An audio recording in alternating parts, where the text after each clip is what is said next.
Assalamualaikum warahmatullahi taala wabarakatuh. Hari ini untuk subjek akidah tahun 2, Ustazah akan ajar sambung tentang sifat mustahil bagi Rasul. Awak semua boleh rujuk dekat muka surat 22, buku teks muka surat 22.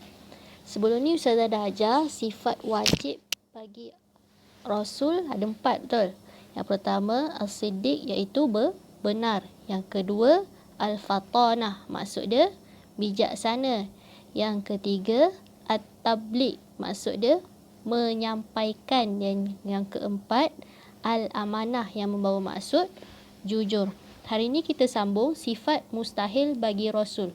Baik, dekat muka surat 22 ni awak boleh nampak yang kedua tu, yang dekat bawah tu.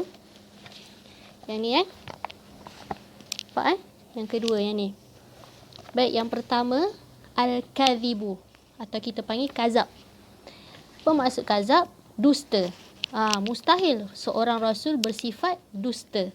Takkanlah seorang Rasul ni tidak menyampaikan, dia cerita semua yang bohong-bohong. Tidak. Sifat mustahil yang pertama bagi Rasul adalah Al-Kadhibu, yang membawa maksud dusta.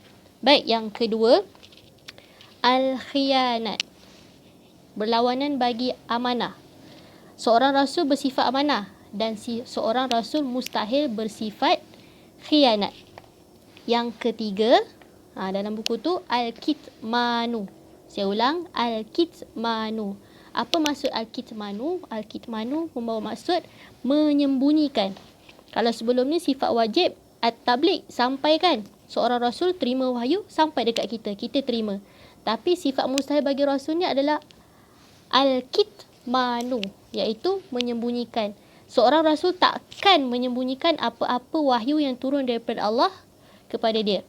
Yang keempat, yang terakhir, sifat mustahil bagi Rasul yang terakhir, yang keempat adalah Al-Baladah, yang membawa maksud bodoh atau jahil lah, senang cerita. Tak pandai. Seorang Rasul mesti bijak. Al-Fatanah kan. Yang mustahil ni bodoh, jahil. Seorang Rasul di kalangan Rasul ni takkan pun dipilih dalam kalangan orang yang jahil, bodoh. Ada 4. Yang pertama Al-Kadhibu, yang kedua Al-Khiyanat, yang ketiga Al-Kitmanu, yang keempat Al-Baladah. Ustazah ulang, yang pertama Al-Kadhibu, apa maksud dia? Dusta. Yang kedua Al-Khiyanat, apa maksud dia? Khianat. Yang ketiga Al-Kitmanu, maksud dia menyembunyikan. Dan sifat mustahil bagi Rasul yang terakhir, keempat, adalah Al-Baladah, iaitu bodoh. Seterusnya, sifat harus bagi Rasul. Yang bawah ni sifat harus bagi Rasul sama je. Semua sifat yang bersamaan dengan kita, macam manusia biasa juga. Sebagai contoh, makan, minum, tidur, sihat, sakit. Tapi walaupun seorang Rasul sama sifatnya seperti manusia biasa, tapi seorang Rasul ni sifat dia tu takkan menjejaskan kerasulan dia. Sebagai contoh, seorang Rasul makan macam kita. Cumanya seorang Rasul tak adalah makan macam kita gelojoh. Tak. Seorang Rasul mesti makan dengan cara yang tertib. Sama juga minum, tidur. Kalau kita tidur lupa baca doa. Seorang Rasul mesti baca doa, tak macam kita. Seterusnya boleh rujuk dekat muka surat 23. Yang dekat atas ni. Yang pertama, semua Rasul bersifat maksum. Itu yang saya sebut tadi. Walaupun Rasul bersifat seperti manusia biasa, tetapi Rasulullah terpelihara daripada perbuatan maksiat, sama ada sebelum, selepas dipilih menjadi Rasul. Tu maksum-maksum. Rasulullah terpelihara.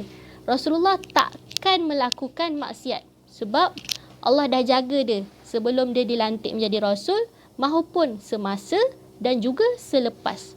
Itu sifat-sifat Rasulullah SAW. Baik, dah faham kan? Untuk kefahaman yang lebih lanjut, Ustazah nak teruskan bacaan dan kemudian tulis di dalam buku tulis sifat mustahil bagi Rasul berbentuk peta minda.